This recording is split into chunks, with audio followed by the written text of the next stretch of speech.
walking with it.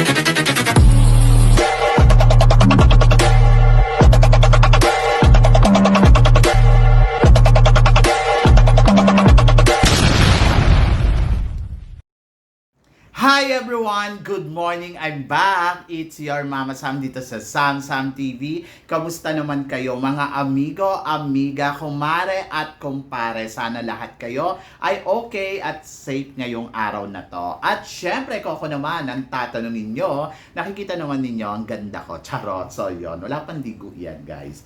So, isang magandang umaga sa atin lahat. Sana lahat kayo na nasa ibang bansa ay nakapag-dinner na ng bonggang-bongga. Siyempre, yung mga nandito naman sa Asia o Southeast Asia, sana naman ay nakapag-almusal, tanghalian, o di ba? Sana lahat kayo ay okay na okay at happy na happy today. So ako, eto nandito sa bahay, nagpapahinga. So medyo marami tayong mga dapat i-prepared para sa camp namin bukas. So pupunta nga kami ng camp.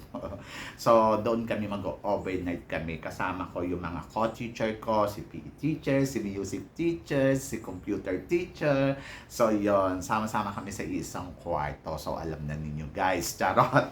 So yon, so masaya kasi syempre kasama yung mga kids, yung mga bata. Saka ewan ko, nag-i-enjoy kasi ako doon sa camp ng Boy Scout and Girl Scout kasi iba talaga yung camp na yan, masaya. At eto na nga, Diyos ko naman. Marami tayong chika ngayon about sa Miss Cosmo. So ang Miss Cosmo, ayan na nga, umariba na yung mga kandidata at nakita natin, nagdatingan na, Diyos ko, dumating na ang mga kandidata mula sa mga Americas, sa South Africa, di ba, sa Africa, at saka dito nga sa Asia. At today yata yung saching ceremony nila. Pero syempre si Atisa Manalo may special treatment siya, special photoshoot dahil nga siya ang nanalo doon sa People Choice na botohan. So, congratulations naman sa atin. Iba talaga yung galing ng Pinoy, no? At ayun, syempre nagkaroon siya ng photoshoot kagahapon na sobrang ganda, talaga namang palong-palo talaga ang beauty. So, ako ang na-comment ko lang doon, yung buhok niya sobrang heavy, tapos ang payat ni Atisa, so parang feeling ko ang bigat, parang gaganon-ganon yung ulo, charot. Pero grabe ha, ang ganda ng makeup. Sobra. Sabi ko nga iba talaga pag naayusan na si Atisa Manalo no? Talagang masasabi mo talaga yung beauty niya. Ayan, ganyan talaga kaganda si Atisa Manalo. At hindi mo naman talaga matatanggi yung beauty na meron siya ay Diyosahan. At hindi mo talaga matatanggi na perfect talaga ang mukha niya mula sa mata, ilong at bibig. So ayun lang talaga yung hair extension niya na patong. Medyo nakakapalan talaga ako. Parang I'm looking kasi na another style kay Atisa Manalo. Like example, itaas yung buhok, may mga ganon.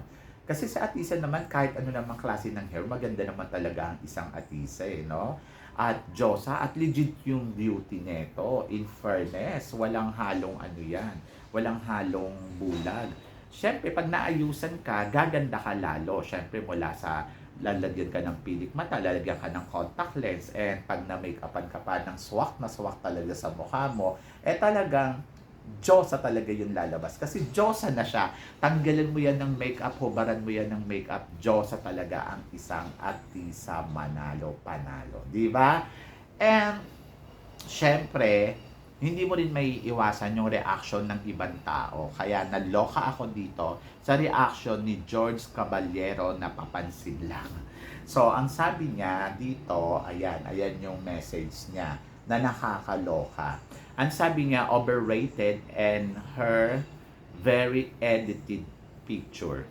In video, it's very different. It's common. Naloka ako. So, mukhang hindi niya naiintindihan ang photos at video.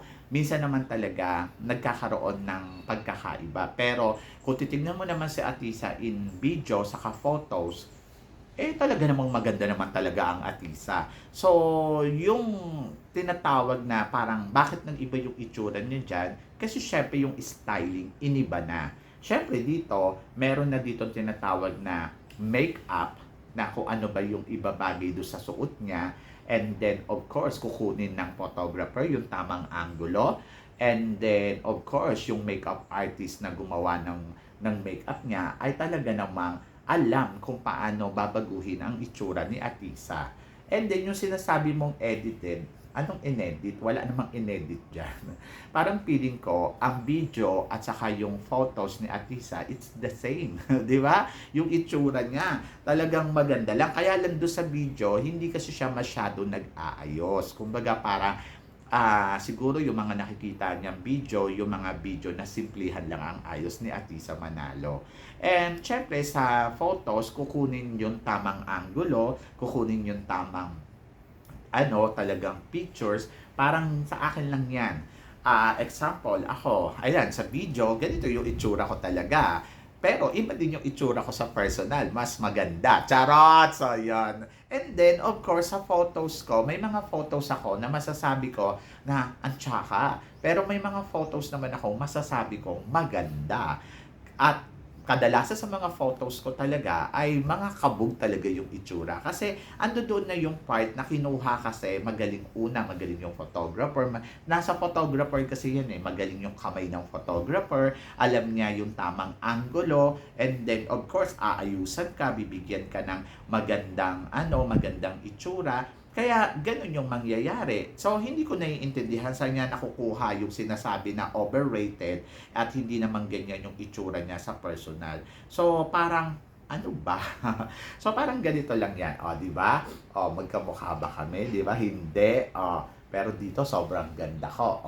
Pero ako lang ang kumuha niyan at saka yan, walang edit yan, ginawa ko lang black and white. So, ganun din lang kay Atisa Manalo. Sana naiintindihan din ng mga naiintindihan din ng mga tao na ang photos kasi may mga glam shoot na tinatawag, may mga normal shoot na tinatawag, pero huwag niyo namang pagdudahan yung ganda. Kasi yung ganda, I think maganda talaga siya sa personal. So, yun. Ayan, parang ganyan lang yan. Di ba? Ang ganda ng angulo ko dyan. Ito yung perfect na angulo ko. Di ba? Saka, di ba magkamukha naman? Siyempre, medyo bata-bata pa ako dyan konti. Kaya, di ba? So, sana hindi nila na nako-question yung kung ano yung pinapakita na glam shoot ni Atisa Manalo. Kasi kaya nga glam kasi glamorosa talaga ang isang Atisa Manalo. And I hope na naiintindihan nila yan, di ba? Charot. Parang photos ko na lang yung pinakita ko. And ako naman kung tatanungin ninyo, itsura niya dito, yes, kung sasabihin natin medyo iba kasi yung makeup, pero kasi ibig sabihin nun, may ibubuga pa pala yung ganda ng isang Atisa Manalo. Di ba? Kung iisipin mo, may ibubuga pa yung beauty niya. Basta marunong mag-makeup yung magme-makeup at saka marunong mag-ayos yung mag-aayos sa kanya. So, depende yan. Ayan nga yung amazing sa girl. Kaya nga mo nga masasabi na si Atisa Manalo ay pwedeng maging Reyne. Bakit? Kasi kayang ibahin ang itsura niya sa bawat ginagawa niyang eksena. So dito, kung papansinin mo, parang casual, di ba, yung itsura niya. At dito naman, kung papansinin mo, ay talagang masasabi mo ang bongga. Para siyang naka-evening gown na. Di ba? So nakita mo yung diferensya ng itsura niya dito at saka ng ayos niya dito.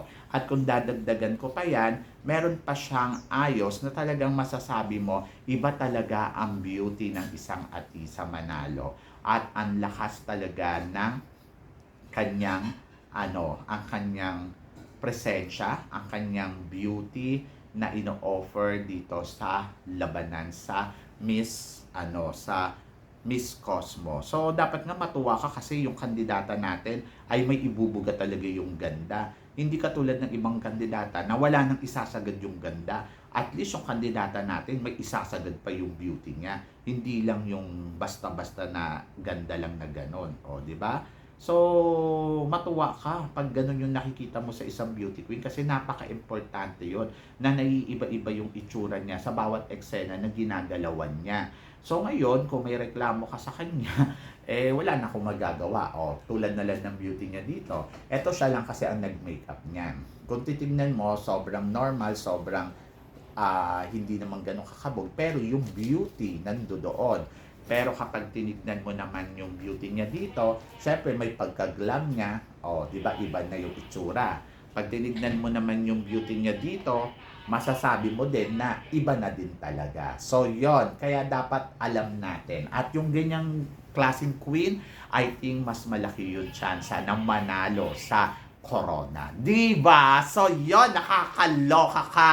So yon, kayo guys, ano guys ang masasabi ninyo dito sa komento ni ano pangalan nito? Papansin lang kasi, charot. Kaya naluloka ako sa kanya ng bonggang-bongga. Parang feeling ko galit siya kay Atisa. So, kay George Caballero. So, tingin ba ninyo overrated nga ba ang ating pambato na si Atisa Manalo? At yung mga inilalabas na photos ni Atisa ay overrated nga ba? So, i-comment below mo yan para at least malaman ko naman kung parehas kayo ng iniisip ni ni George Caballero. So yon guys, maraming salamat sa inyong lahat sa suporta at pagmamahal na binibigay ninyo syempre dito sa channel ko. At sa mga hindi pa po nakaka-subscribe dyan, please don't forget to click like and subscribe na my channel at i-click nyo na rin po ang notification bell para updated kayo sa aking mga chika. Sabi ng ganon, always keep smiling and always think positive lang. So guys, hanggang dito na lang. Hanggang sa muli natin chikahan. See you tomorrow. Thank you guys.